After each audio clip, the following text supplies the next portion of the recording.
Olha aí. Troquei o capacitor agora. Funcionando normal, sem o barulhão. Água esquentando.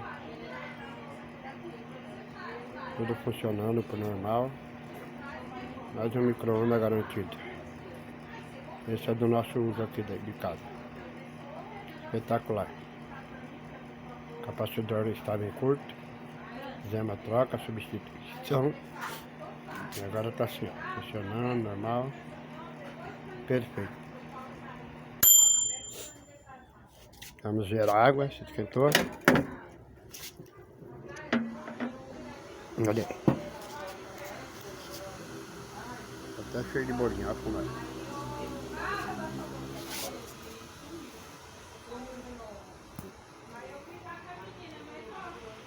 Perfeito. Esquentou normal agora.